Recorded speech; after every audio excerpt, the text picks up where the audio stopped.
नामापीठे च मधुरं मधुरं स्वरूपं कर्मापीठे च मधुरं मधुरा स्मृतिश्च बुद्धिं प्रबोधय प्रभो मधुबोधशक्तिं विद्यां प्रयच्छ परमां परिभावयामि।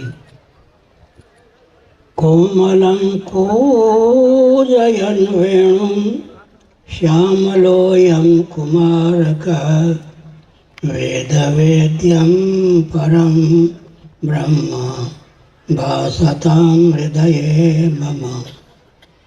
कूजन्तं राम रामेति मधुरं मधुराक्षरम् आरुह्य कविता शाखां वन्दे वाल्मीकिकोकिलम्।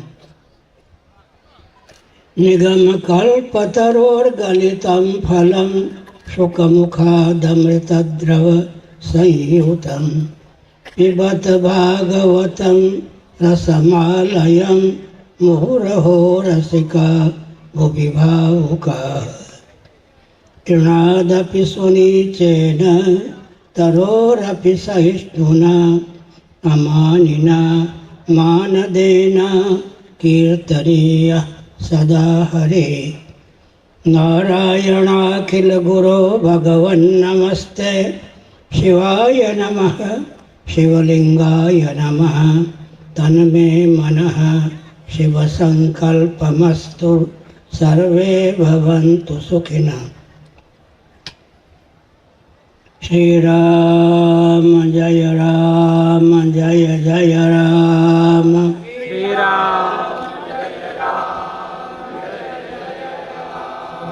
श्री राम श्री राम जय जय राम।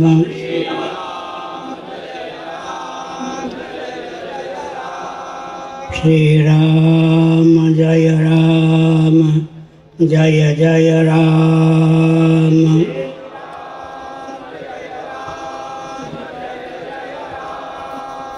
धर्म के अधर्म का प्राणियों में विश्व का हर हर गोविंद जय जय गोपाल जय जय।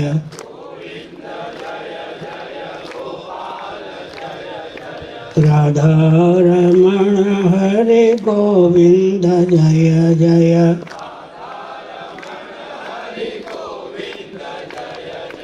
श्री कृष्ण गोविंद हरे मुरारे।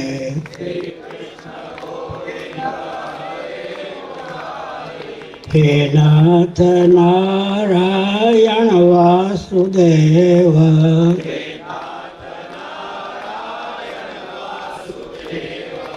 गोविंद जय जय गोपाल जय जय।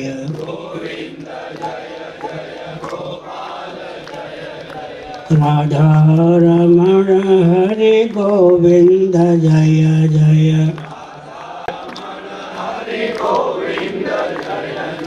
गोविंद जय जय गोपाल जय जय।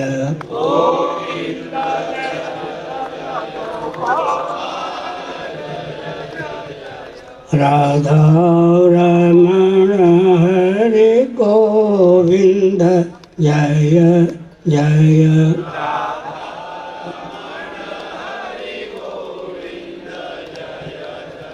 हर हर महादेव।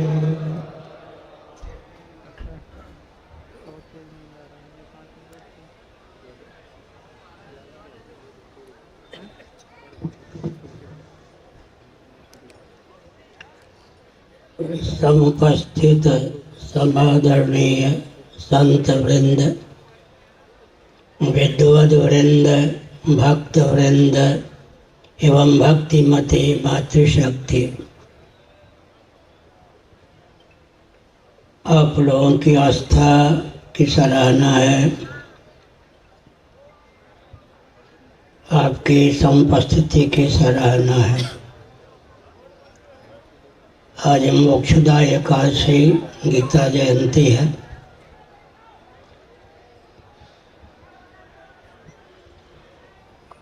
अर्जुन को भगवान श्री कृष्ण ने आज की तिथि में उपदेश दिया था।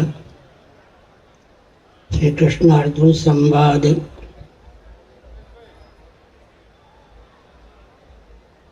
से समन्वित गीता प्रायः हिंदुओं के घर घर में है।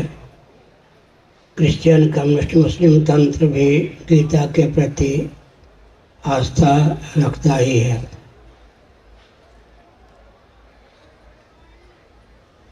व्यावहारिक धरातल पर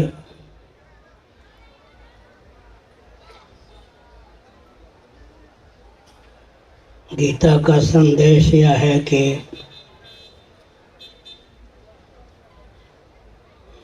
माना कि विवेकी का दायित्व अधिक होता है, परंतु कर्तव्य का निर्णय एकांगी नहीं होता। अर्जुन का पक्ष था कि विवेकी का दायित्व अधिक होता है। भगवान श्री कृष्ण ने इस भाव को व्यक्त किया कि माना कि विवेकी का दायित्व अधिक होता है, लेकिन कर्तव्य का निर्णय एकांगी नहीं होता।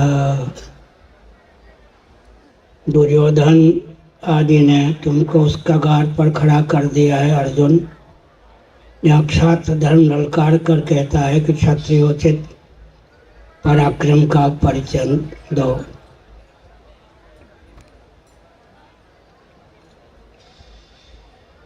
भगवद गीता का अद्भुत महत्व है, अद्भुत महात्म्य है। भगवद गीता किंचित अधीता कहकर भगवत पाद शंकराचार्य महाभाग ने इस तथ्य को समुद्भाषित किया है।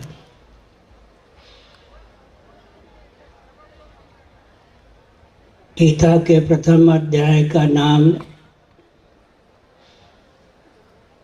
विषय के बल पर अर्जुन विषाद योग रखा गया है। अध्याय का नामकरण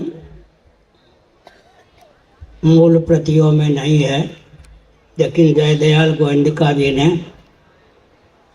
विषय को देखते हुए नामकरण किया है। प्रथम अध्याय का नाम है अर्जुन विषाद योग।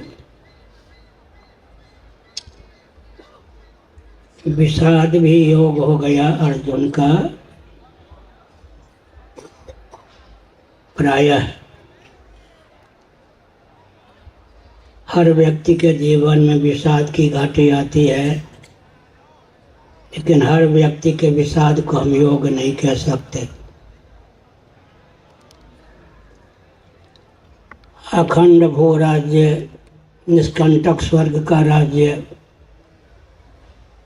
भी अर्जुन के विषाद को डिगा नहीं सका।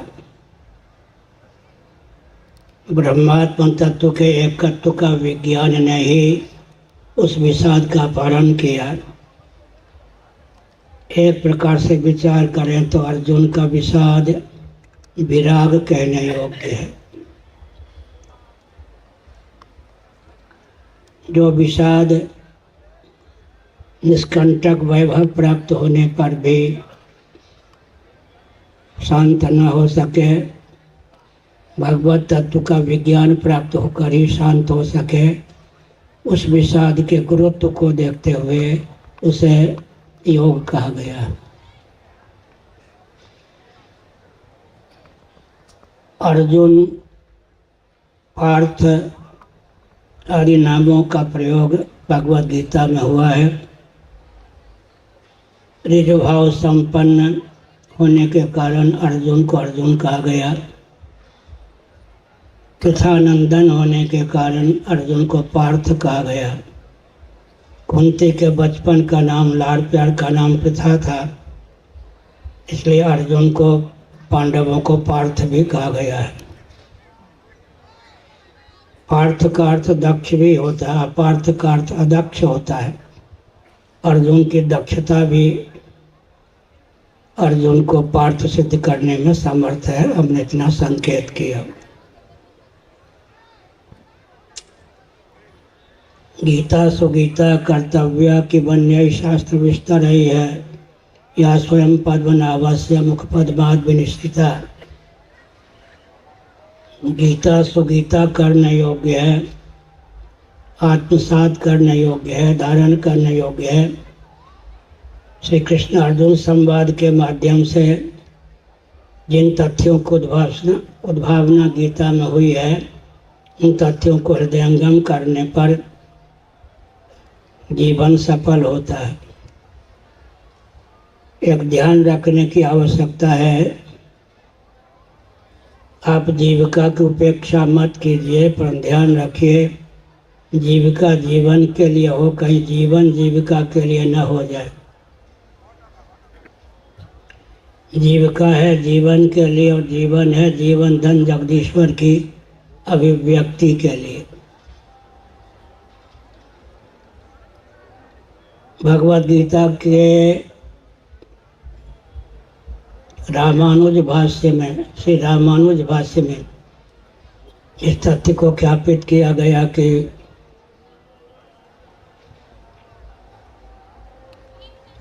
भाई धारा टूट जाती है ना, भगवान की शरणागति कर्तव्य है या नहीं।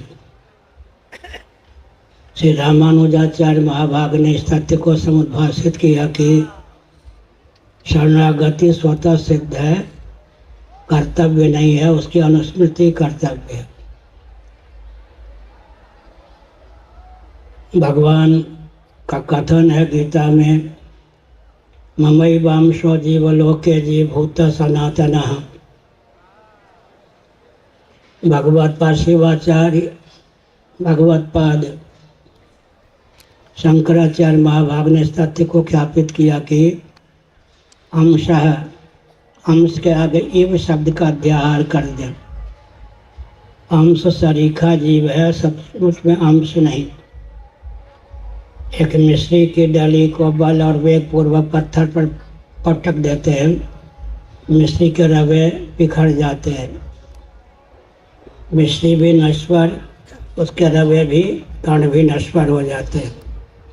इस प्रकार से भगवान अंशी और जीव अंश नहीं, भगवान अंशी सरीखे हैं, जीव अंश सरीखा है।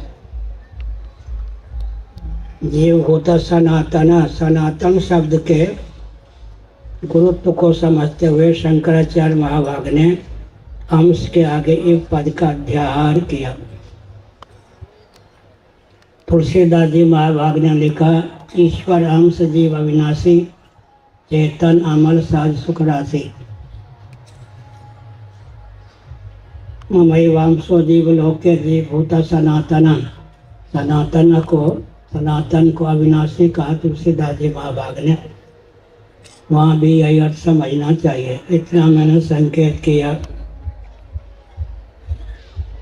भगवद गीता में 18 प्रकार के योग का वर्णन है। हमारा जीवन योगमय होना चाहिए, विषादग्रस्त नहीं होना चाहिए। लेकिन अर्जुन के विषाद की गरिमा को देखकर उनके विषाद को योग संज्ञा दी गई। घर में प्रायः माताएं रूठ जाती हैं, साड़ी देने पर, सोने की अंगूठी ला देने पर मान जाते हैं।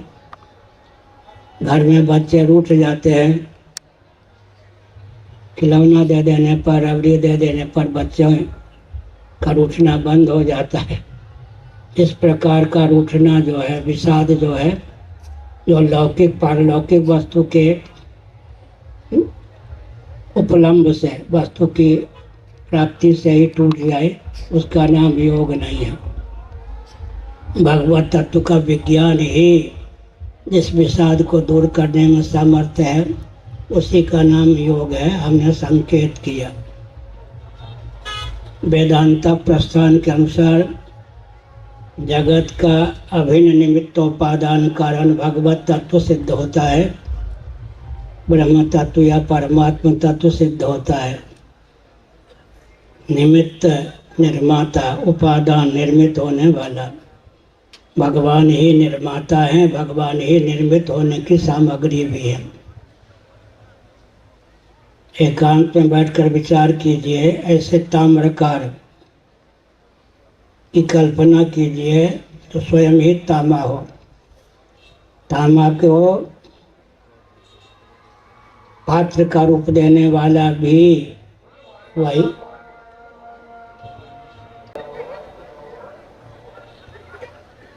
तांबे को पात्र का रूप देने वाला भी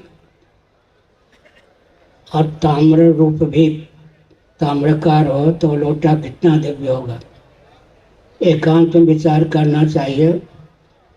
तदैक्षत सईक्षण चक्रे सुकामयत भवस्याम प्रजायया सर्वं खलुदं ब्रह्म वासुदेव सर्वमिति।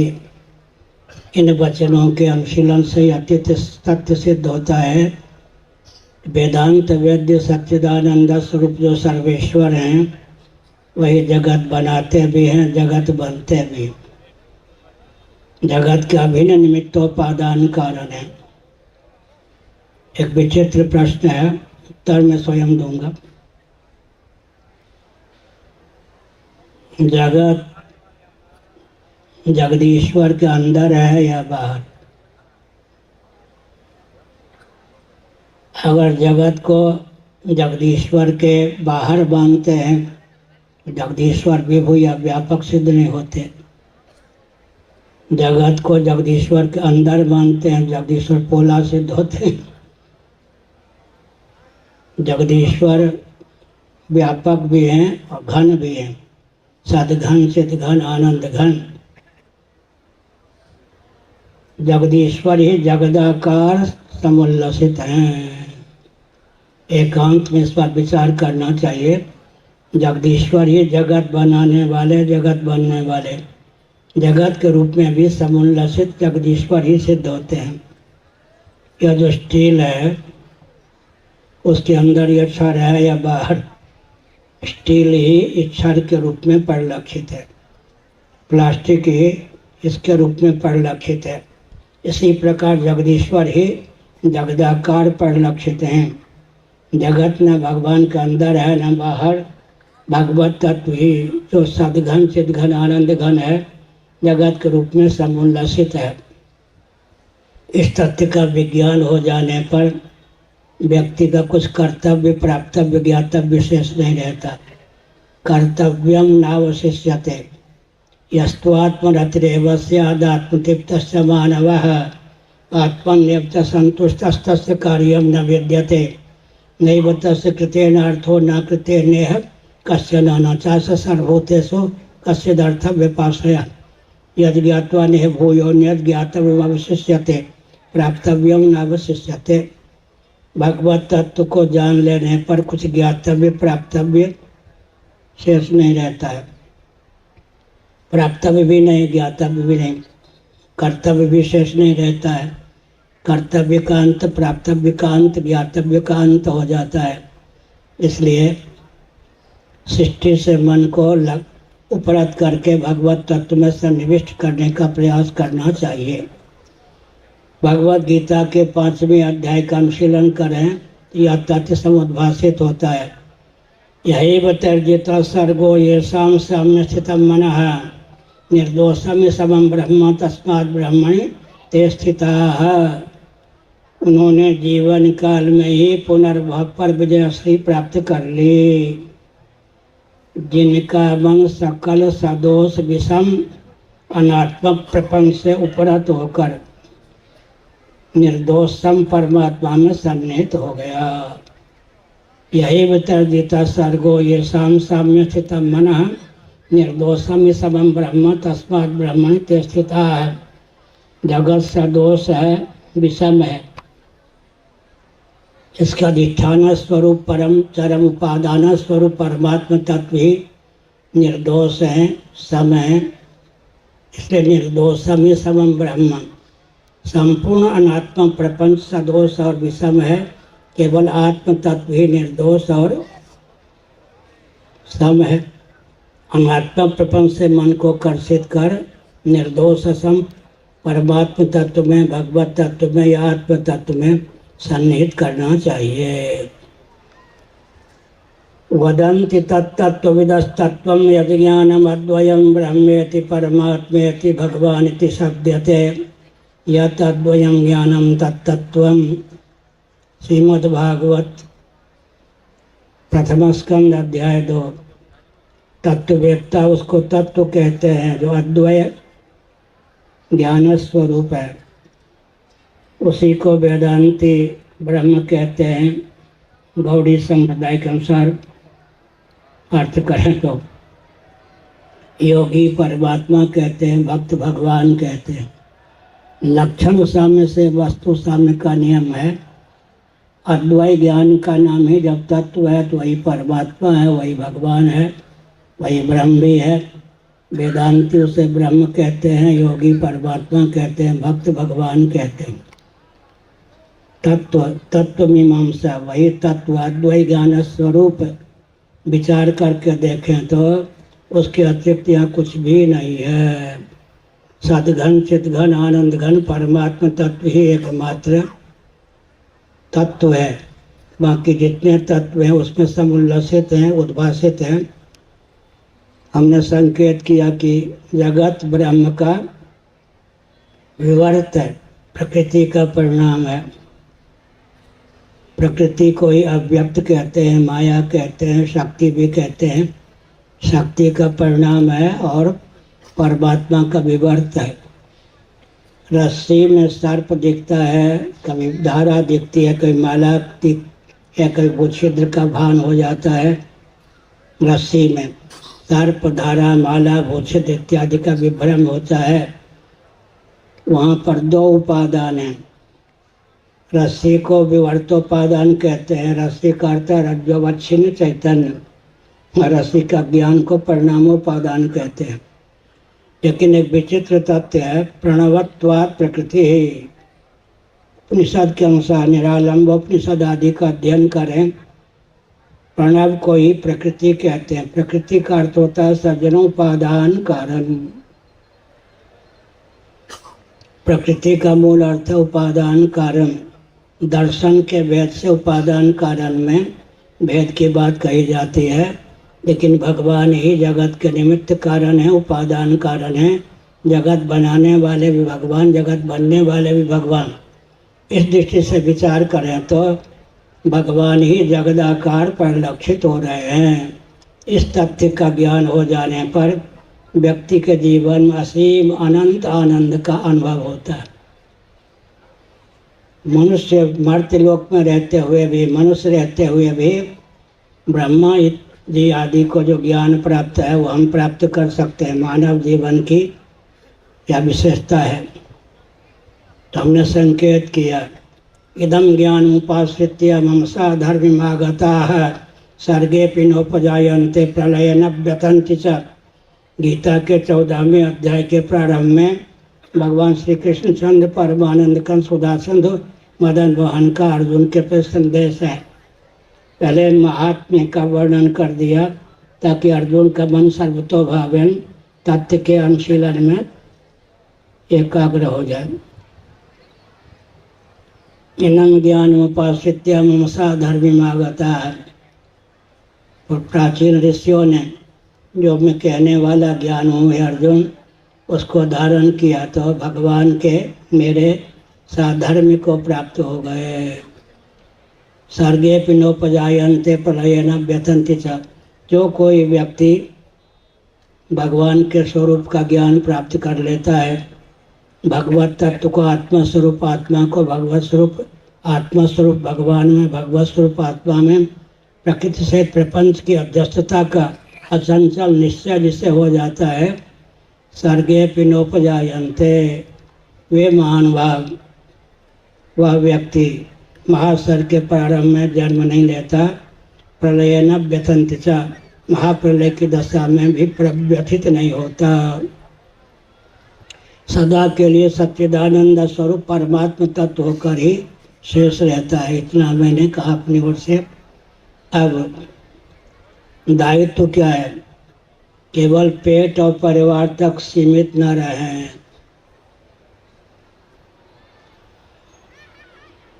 उदार चरिता नाम तो वसुधैव कुटुंबकम, निरालंबोपनिषद आदि का अनुशीलन करें। उदार चरिता नाम तो वसुधैव कुटुंबकम, वसुधा का लक्षण है चतुर्दश गुणात्मक ब्रह्मांड में जितने प्राणी हैं, सच्चिदानंद स्वरूप सर्वेश्वर की अभिव्यक्ति होने के कारण परमात्मा परिवार के सदस्य हैं। इस भाव की अनुभूति होनी चाहिए। वसुधा पृथ्वी को कहते हैं।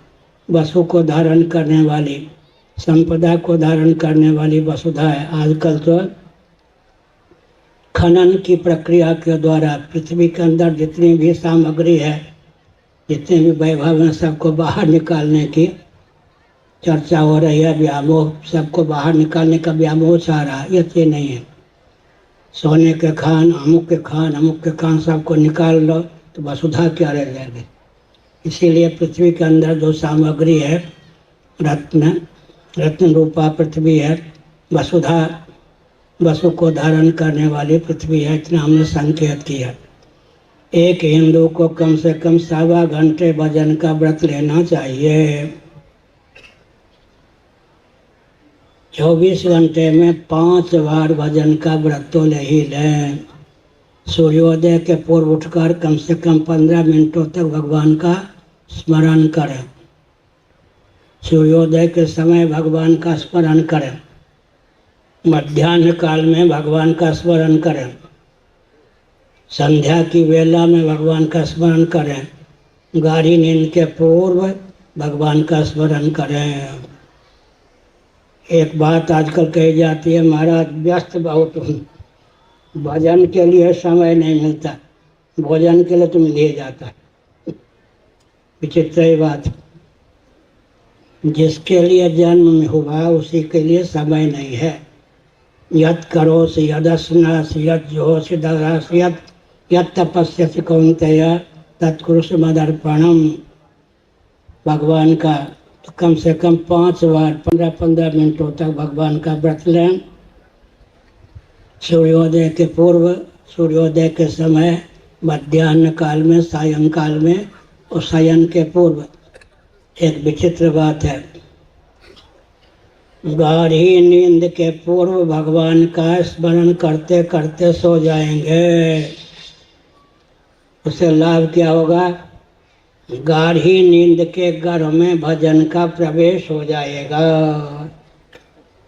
जो जो गाढ़ी नींद, जो जो निद्रा पकेगी, गाढ़ी नींद का रूप धारण करेगी, त्यों त्यों निद्रा के गर्भ में डाला गया भजन भी परिपक्व हो जाएगा।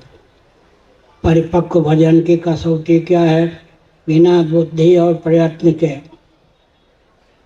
नींद टूटते समय वही नाम निकलेगा मुझसे जिसका जप किया था।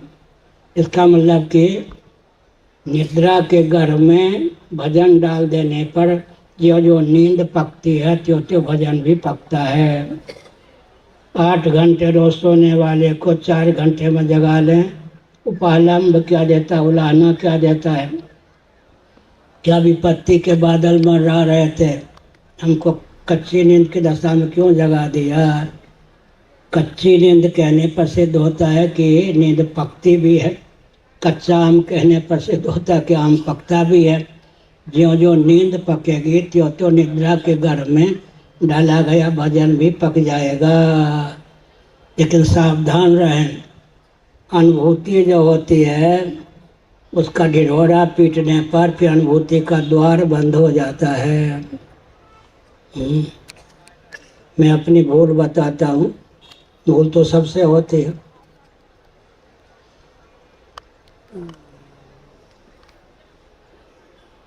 पूरी की बात है, पूजन के बाद भोग लगी हुई सामग्री का कुछ अंश दे देता था। चीटियाँ आकर के बड़े प्रेम से पा लेती थी। मैंने साथ वालों से कहा कि चींटियों को ज्ञान रहता है कब भोग लगेगा। चींटियां रूठ गईं,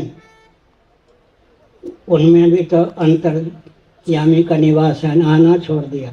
फिर हमने कहा भूल हो गई, कान पे हाथ रखा। कान पे हाथ रखने का अर्थ क्या होता है? अध्यापक कोई हो तो समझ ले कान गर्म करना उचित नहीं है। कान ऐठना ये दुरुपयोग है। कान क्या है? नाभिक तीर्थ है। नाभि नभ आकाश से संबद्ध तीर्थ क्या है? अतीन्द्रिय श्रोत्र इंद्रिय, उसका भी व्यंजक संस्थान यह कर्ण रंध्र है। हमारे आपके शरीर में सबसे ऊंचा तीर्थ कौन है? कान। ये गोलक है, इसके द्वारा अतीन्द्रिय श्रोत्र इंद्रिय की अभिव्यक्ति होती है। कान गर्म करना तो कोई छोटी मोटी भूल हो जाए, छोटा मोटा अपराध हो जाए, कान पर हाथ रख लेने पर ये क्या? नाभिक तीर्थ, नभ से आकाश से संबद्ध तीर्थ, उस पाप का अपनोदन हो जाता है। पार्थिव, वारुण, तेजस, वायव्य, नाभिक तीर्थ के भी कई भेद होते हैं। सीतामढ़ी जहाँ भगवती सीता प्रकट हो गई, पार्थिव तीर्थ है। प्रयाग में गंगा यमुना सरस्वती का संगम है, वारुण तीर्थ है। ज्वालामुखी तेजस, तेज की प्रधानता से, अग्नि की प्रधानता से तीर्थ है। गुरुवायूर जो है वो क्या है? वायव्य तीर्थ। काशी, आकाश, काश, प्रकाश, काशी जो है नाभिक तीर्थ है। तो यह भारतवर्ष यहाँ पृथ्वी से संबद्ध भी तीर्थ है, जल से संबद्ध भी तीर्थ है, अग्नि से संबद्ध भी तीर्थ है, वायु से संबद्ध भी तीर्थ है, आकाश से संबद्ध भी तीर्थ। अब किसी के मन में यह शंका हो सकती है, आप सब तो प्रबुद्ध हैं, फिर भी शंका तो हो सकती है। राम, कृष्ण, शिव, वामन, माधव, अच्युत के सब नाम लेने से क्या होता है? अभी जो मैं बोल रहा हूँ उसका नाम है वैखरी वाक।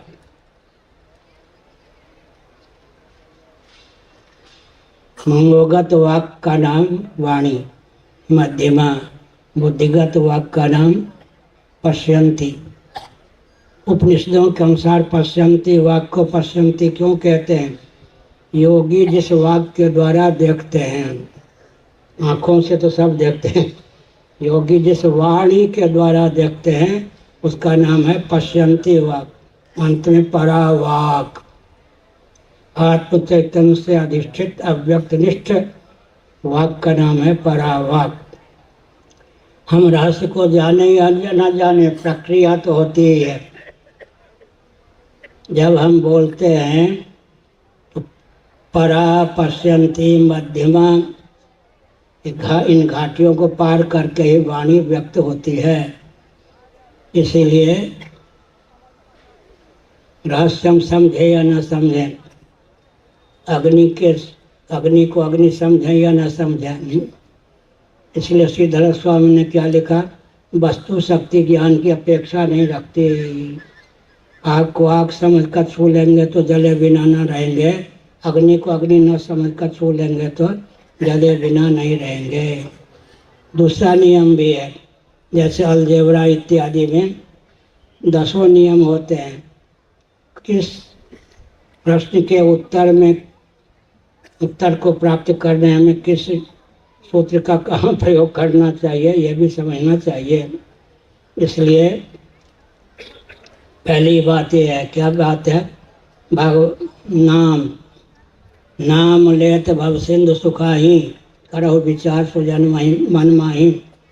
वैखरी वाक से नाम लेने पर भव सिंधु में था पाने की योग्यता आ जाती है। मनोनिष्ठ वाक का नाम मध्यमा वाक है। मध्यमा वाक से नाम लेने पर भव सिंधु के पार जाने की योग्यता आ जाती है। पश्यंती वाक से नाम लेने पर भव सिंधु सूख जाता है। परा वाक से नाम लेने पर भव सिंधु आनंद सिंधु के रूप में समुल्लसित होता है। नाम लेत भव सिंधु सुखाही, करो विचार सुजन मान माही। राजस्थान प्रांत में भेद हो गया। लक्षण तो राजस्थान गुजरात के एक जैसे लगते हैं। मान लीजिए मरुस्थल में अगाध जल राशि का दर्शन हो रहा, डूबने से डरते हो, तैराकी है नहीं, तैराकी हो भी तो इतना विशाल समुद्र सरीखे जल राशि को कौन पार करेगा।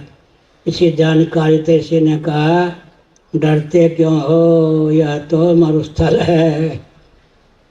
नाम लेते ही वो जल राशि सूख गई है नहीं। नाम लेने की वह विधा सर्वोत्कृष्ट है। नाम लेने से भवसिंध सूख जाता है। पहले ही मैंने कहा सतचित आनंद ये भगवान के नाम है। राम कृष्ण वामन माधव अच्युत केशव ये सब भगवान के नाम हैं। जहाँ तक बन सके नाम को गुनगुनाते रहना चाहिए अपने अधिकार की सीमा में।